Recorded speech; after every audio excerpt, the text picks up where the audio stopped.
ಸ್ನೇಹಿತರೆ, ಮೀಡಿಯಾ 360ನ ಒಂದು ಅದ್ಭುತವಾದಂಥ ಎಪಿಸೋಡ್ಗೆ ನಿಮ್ಮೆಲ್ಲರಿಗೂ ಕೂಡ ಸ್ವಾಗತ ಸುಸ್ವಾಗತ. ಇವತ್ತೊಂದು ಒಳ್ಳೆಯ ಟಾಪಿಕ್ ಒಂದಿಗೆ ನಿಮ್ಮ ಮುಂದೆ ಇದ್ದೀವಿ. ಇವತ್ತಿನ ಒಂದು ವಿಶೇಷವಾದಂಥ ಟಾಪಿಕ್ ಕುಂದಾಪುರ. ಇನ್ನು ಈ ಕುಂದಾಪುರವನ್ನು ಸಂಸ್ಕೃತಿ ನಡೆ ನುಡಿಗಳ ತವರೂರು ಅಂತ ಹೇಳಿದರೆ ತಪ್ಪಾಗ್ಲಿಕ್ಕಿಲ್ಲ. ಕಡಲ ತೀರದಲ್ಲಿ ಇರುವಂಥ ಈ ಸುಂದರವಾದ ಊರಿನ ಬಗ್ಗೆ ಇವತ್ತು ಮಾತನಾಡುವಂತೆ ಬನ್ನಿ. ಇನ್ನು ಈ ಕುಂದಾಪುರ ಸೃಷ್ಟಿ ಹೇಗೆ ಆಯ್ತಂತ ನೋಡೋದಾದ್ರೆ, ಈ ಹಿಂದೆ ಪರಶುರಾಮರು ಸಮುದ್ರ ದೇವನನ್ನ ಕುರಿತು ತಪಸ್ಸಿಗೆ ಕುಳಿತಾರೆ. ನಂತರ ಸಮುದ್ರ ದೇವನಲ್ಲಿ ತಾವು ತಮ್ಮ ಕೊಡಲಿಯನ್ನು ಎಲ್ಲಿ ತನಕ ಎಸಿತಾರೋ ಅಲ್ಲಿ ತನಕ ಭೂಮಿಯನ್ನು ನನಗೆ ಬಿಟ್ಕೊಡ್ಬೇಕಾಗಿ ಕೇಳ್ಕೊಳ್ತಾರೆ. ಇವರ ಇಚ್ಛೆಯಂತೆ ಸಮುದ್ರ ದೇವನು ಆ ಭೂಮಿಯನ್ನು ಬಿಟ್ಟುಕೊಡ್ತಾನೆ. ನಂತರ ಈ ಭೂಮಿಯಲ್ಲಿ ಜನವಸತಿ ಆಗಬೇಕಂತಿದ್ರೆ ಭೂಮಿಯು ಫಲವತ್ತಾಗಿರೋದು ಅಗತ್ಯವಾಗಿತ್ತು.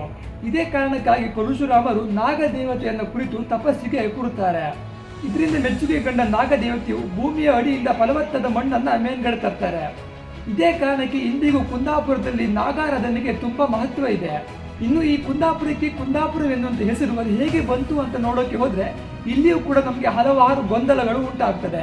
ಕೆಲವು ಪುರಾಣಗಳ ಪ್ರಕಾರ ಹಿಂದೆ ಈ ನಾಡನ್ನು ಕುಂದವರ್ಮ ಎಂಬ ರಾಜ ಆಳ್ತಾ ಇದ್ದಂತೆ. ಇದೇ ಕಾರಣಕ್ಕಾಗಿ ಕುಂದವರ್ಮ ರಾಜ ಆಳಿದ ಈ ನಾಡಿಗೆ ಕುಂದಾಪುರವೆಂಬ ಹೆಸರು ಬಂದಿದೆ ಅಂತ ಹೇಳ್ತಾರೆ. ಇನ್ನು ಕೆಲವೊಂದು ಕಡೆ ತಿಳಿಯುವುದು ಏನಂದ್ರೆ, ಕುಂದಾಪುರದಲ್ಲಿ ಮಲ್ಲಿಗೆಯನ್ನು ಹೆಚ್ಚಾಗಿ ಬೆಳೀತಾ ಇದ್ರಂತೆ. ಈ ಮಲ್ಲಿಗೆಗೆ ಕುಂದ ಕನ್ನಡದಲ್ಲಿ ಕುಂದ ಎಂದು ಕರೆಯುತ್ತಿದ್ದರಂತೆ.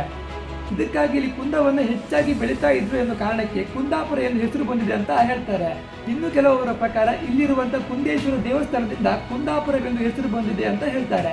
ಇಷ್ಟಕ್ಕೂ ಇದರ ನಿಜ ಯಾವುದಂತ ಗೊತ್ತಿದ್ರೆ ಕಮೆಂಟ್ ಅಲ್ಲಿ ತಿಳಿಸಿ. ಇನ್ನು ಈ ಕುಂದಾಪುರದ ಇತಿಹಾಸವನ್ನು ನೋಡ್ತಾ ಹೋದ್ರೆ ಇಲ್ಲಿ ನಮಗೆ ಮೂಲವಾಗಿ ಕಂಡು ಬರುವುದು ಬಾರ್ಕೂರು ಹಾಗೂ ಬಸರೂರು. ಈ ಬಸರೂರು ಎನ್ನುವುದು ಮೊದಲು ದೊಡ್ಡ ಮಾರುಕಟ್ಟೆ ಆಗಿತ್ತು. ಅಂದ್ರೆ ಇಲ್ಲಿ ಬಂದರು ಪ್ರದೇಶಗಳು ಆಗಿತ್ತಂತೆ. ಇಲ್ಲಿ ಅತಿ ಹೆಚ್ಚಾಗಿ ವ್ಯಾಪಾರ ವಹಿವಾಟುಗಳು ನಡೆಯುತ್ತಿತ್ತಂತೆ.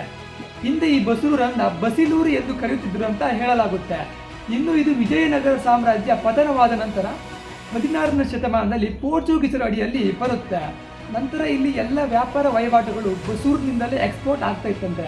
ಅಂದ್ರೆ ಹೊರಗಿನ ಯುರೋಪ್ ಕಂಟ್ರಿಗಳಿಗೆ ಕಾಳುಮೆಣಸು, ಕಾಯಿ, ಅಕ್ಕಿ ಇವುಗಳನ್ನ ಬಸರೂರು ಪೋರ್ಟಿಂದ ಯುರೋಪ್ ಕಂಟ್ರಿಗಳಿಗೆ ಎಕ್ಸ್ಪೋರ್ಟ್ ಮಾಡ್ತಾ ಇದ್ರಂತೆ.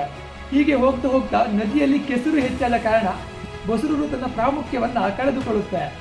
ಇದಾದ ನಂತರ ಕುಂದಾಪುರವು ಬೆಳವಣಿಗೆ ಆಗ್ತಾ ಬರ್ತದೆ. ಇನ್ನು ಈ ಕುಂದಾಪುರವನ್ನ ಅಳುಪರು, ಕದಂಬರರು, ಚೋಳರು, ವಿಜಯನಗರ ಸಾಮ್ರಾಜ್ಯದ ರಾಜರು ಹಾಗೂ ಟಿಪ್ಪು ಸುಲ್ತಾನ್ ಅವರು ಆಳಿದ್ರಂತೆ. ಈ ಹಿಂದೆ ಹೇಳಲಾಗುತ್ತದೆ, ಟಿಪ್ಪು ಸುಲ್ತಾನನಿಗಾಗಿ ಕುಂದಾಪುರದ ಒಂದು ಸ್ವಚ್ಛವಾದಂಥ ನದಿಯಲ್ಲಿ ಒಂದು ವಿಶೇಷವಾದಂಥ ಮೀನನ್ನ ಸಾಕ್ತಾ ಇದ್ರಂತೆ. ನಂತರ 1799ರಲ್ಲಿ ಟಿಪ್ಪು ಸುಲ್ತಾನರ ಆಳ್ವಿಕೆಯ ನಂತರ ಇದು ಬ್ರಿಟಿಷರ ವಶವಾಗ್ತದೆ. ಇಲ್ಲಿ ಬ್ರಿಟಿಷರು ಇದಕ್ಕೆ ಕುಂದಾಪುರ್ ಅಂತ ಕರೀತಾ ಇದ್ರಂತೆ.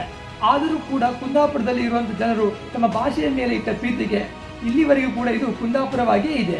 ಇನ್ನು ಈ ಕುಂದಾಪುರದಲ್ಲಿ ಸಾಕಷ್ಟು ರಮಣೀಯ ತಾಣಗಳಿದ್ದು ಕೋಡಿ ಬೀಚ್, ಪರ್ವಂತೆ ಬೀಚ್, ಸೋಮೇಶ್ವರ ಬೀಚ್ ಹಾಗೆ ಹಲವಾರು ಬೀಚ್ಗಳನ್ನು ಇದು ಹೊಂದಿದೆ.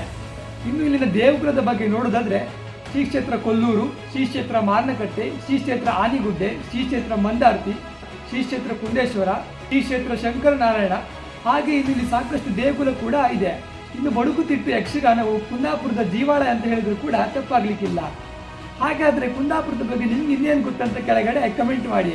ವಿಡಿಯೋ ಇಷ್ಟದ ಲೈಕ್ ಮಾಡಿ. ಹಾಗೆ ಇನ್ನೊಂದು ಇಂಟ್ರೆಸ್ಟಿಂಗ್ ವಿಡಿಯೋದೊಂದಿಗೆ ಮತ್ತೆ ಮುಂದೆ ಬರ್ತೀವಿ. ಅಲ್ಲಿ ತನಕ ನೋಡ್ತಾ ಇಡಿ ಮೀಡಿಯಾ 360, ನಮ್ಮ ಇಂಡಿಪೆಂಡೆಂಟ್ ಜರ್ನಲಿಸಮ್.